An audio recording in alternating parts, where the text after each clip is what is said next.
Então, galerinha, tudo bom? Então, hoje a gente vai entrar na nossa unidade 2, que é a parte de reações inorgânicas. Para começar aqui, a gente vai começar com a parte 1, definindo o que é uma reação química.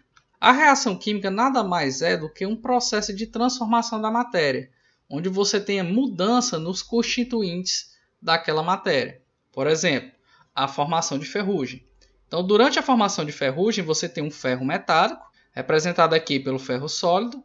Ele vai reagir com o oxigênio presente na atmosfera, formando o óxido de ferro 3, que é justamente essa parte que a gente consegue visualizar desse pozinho laranja que adere na superfície do ferro.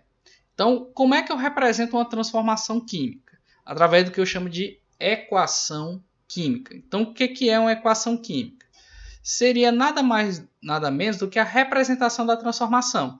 Professor, como é que é representado isso? Então, primeiro a gente vai identificar que a gente tem duas espécies. A primeira é chamada de reagente. Os reagentes eles vão ficar aqui do lado esquerdo dessa setinha aqui. Professor, o que é um reagente? É aquele que você tinha antes da transformação química. E a gente vai ter os produtos. Os produtos vão ser aqueles que são formados à medida que a reação química vai acontecendo. E onde é que eles ficam representados na equação? Eles vão ser representados do lado direito. Então, o que é que essa equação está me dizendo? A setinha ela vai indicar transformação. O que significa então essa equação? O ferro metálico ele se mistura com o oxigênio do ar, ocorre a transformação.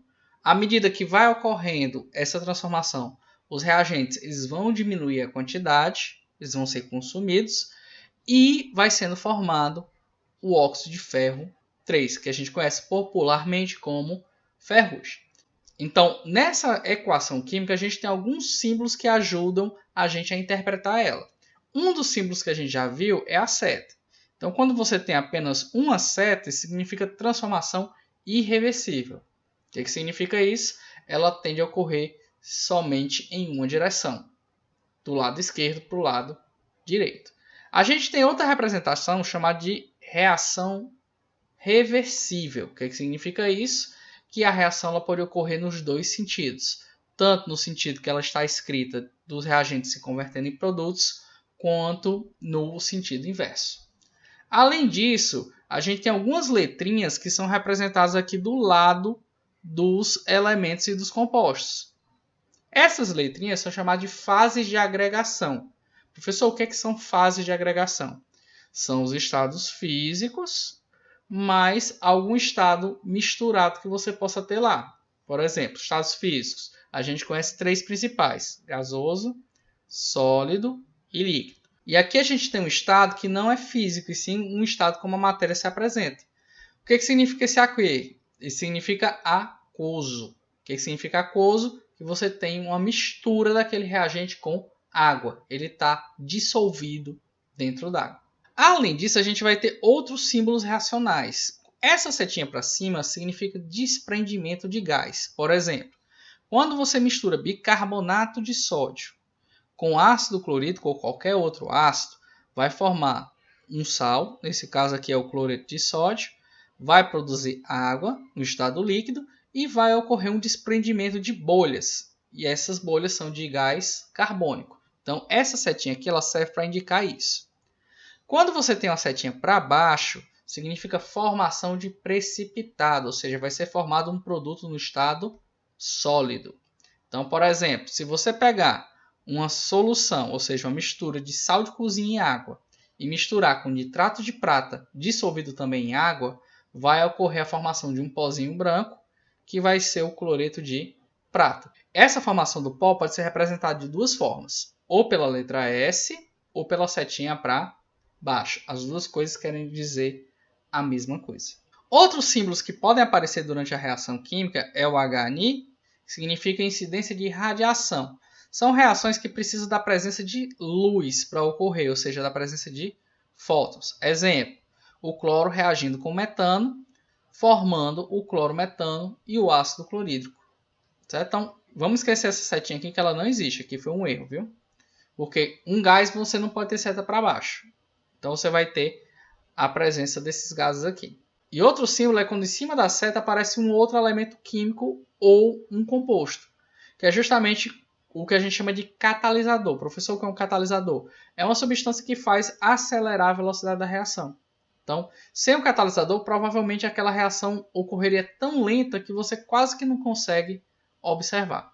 Nas equações químicas, é importante que a gente obedeça as leis ponderais, principalmente a lei de Lavoisier e a lei de Proust. Relembrando, a lei de Lavoisier diz que a soma das massas que a gente tem antes da reação tem que ser igual à que a gente tem depois.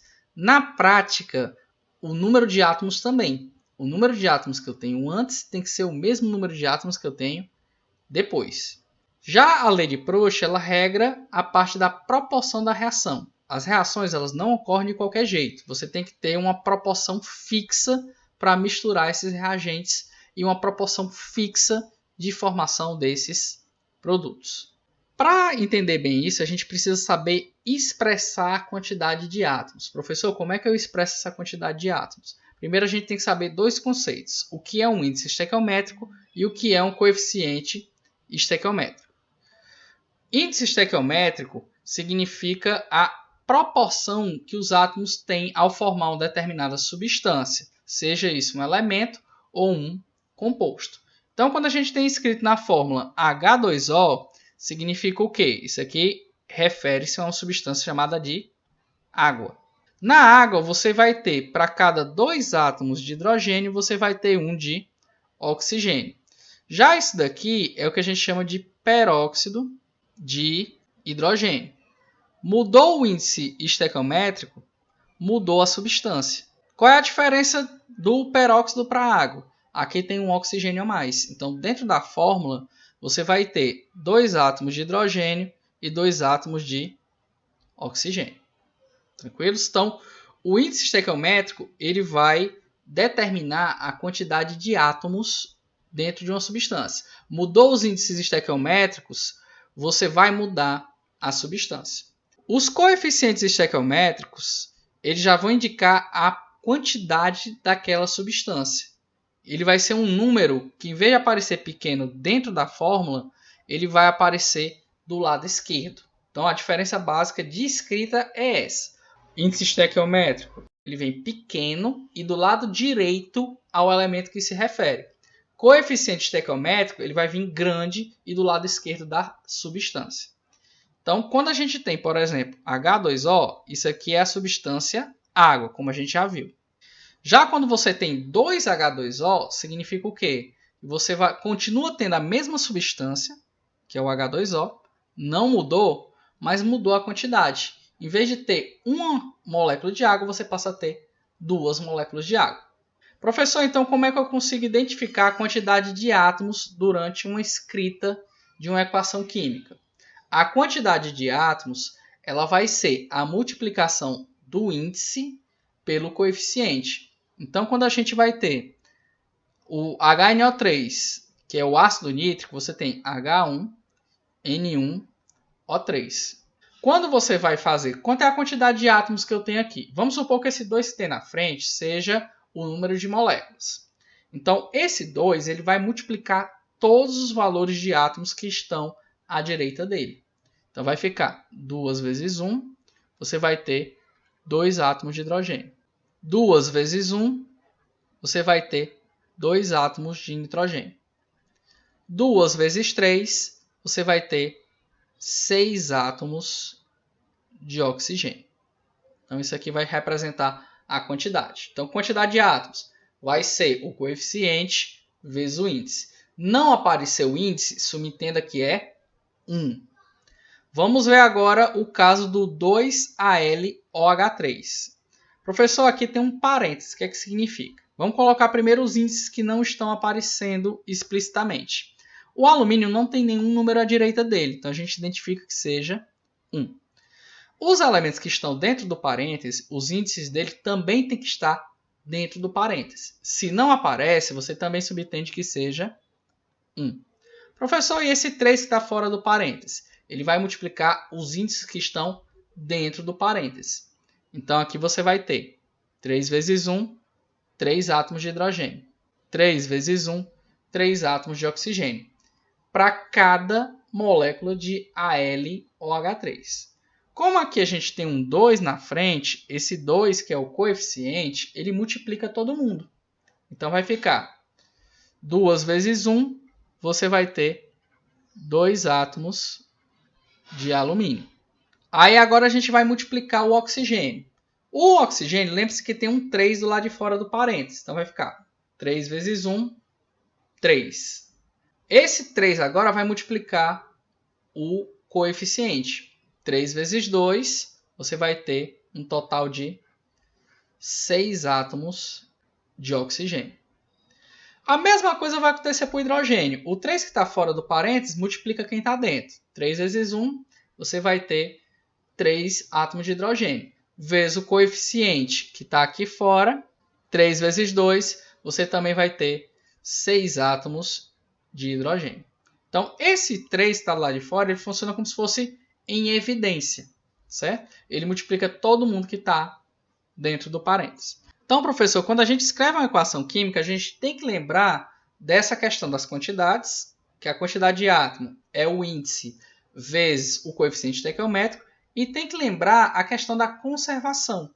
Então, por exemplo, quando a gente tem essa equação aqui, dois hidrogênios reagindo com oxigênio formando água, a quantidade de átomos que eu tenho antes tem que ser a mesma quantidade que eu tenho depois. Se a gente olhar aqui, a gente consegue perceber isso. Quais são os átomos que a gente tem antes da reação e depois?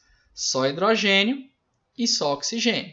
Então aqui eu vou colocar a quantidade que eu tenho nos reagentes e a quantidade que eu tenho nos produtos. Então se eu fizer essas contas, vai ficar quantos átomos de hidrogênio eu tenho antes da reação?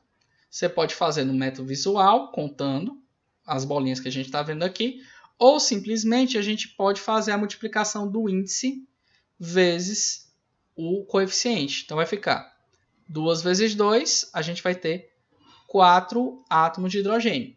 Aqui não tem nenhum coeficiente, professor, então entenda que é 1. Do mesmo jeito que quando o índice não aparece, a gente identifica que seja 1, o coeficiente também. Se ele não tiver explícito, a gente considera sendo 1.